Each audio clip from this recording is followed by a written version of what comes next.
one.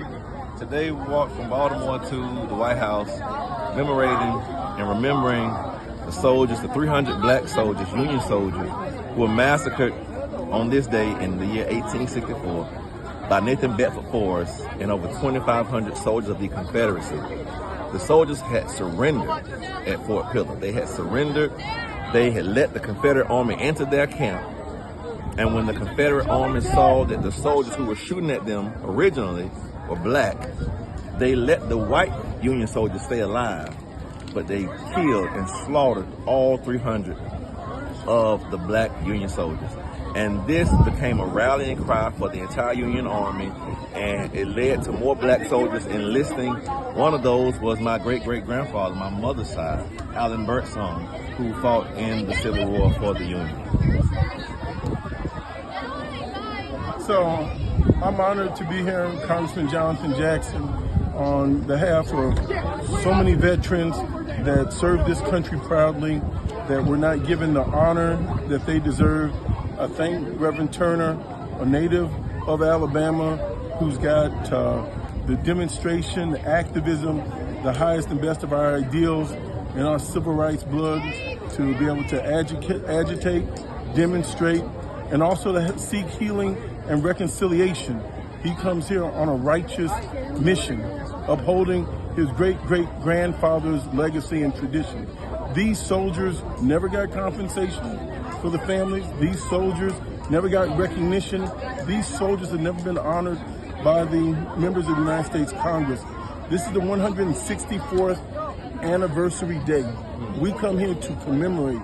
We have put this time and date aside to be something holy, to remember those souls that were brave enough to fight for America's highest ideals. Although America did not stand on their side, they were fighting to abolish slavery. America was still 240 years into slavery, and these men fought, and they were in turn massacred. This is history that we have to remember. We want to thank Congressman Al Green from Texas for having put forth legislation to give them a gold medal to honor them. And I want to thank my friend, Reverend Turner, a great AME minister. He is currently in Baltimore in the Empowerment Temple. It's a great church. If you want to see the word become flesh, if you want to see words turn into action, if you want to see a man that is focused on glorifying God and edifying man, this man, I was with him just a few short years ago in Tulsa, Oklahoma. Some people thought, what is he doing? He got a bullhorn and went out on the main street every day letting people know that we were coming up on the 100th-year anniversary of the Greenwood, Tulsa, Oklahoma massacre of Black Wall Street. And he galvanized the whole nation. It's the first time a sitting president or even any president came down to remember what happened in Tulsa. This is the person we have to credit. So I want to thank you for your devotion to God, for your faith, for your denomination of the AME, for making you a generational leader that we need right now.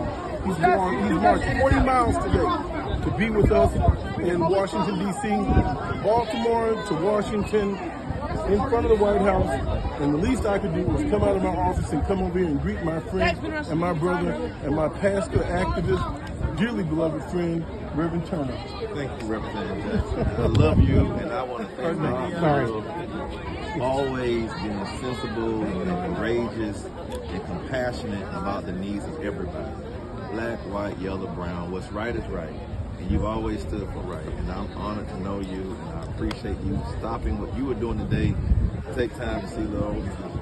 And I'm indebted to you. The last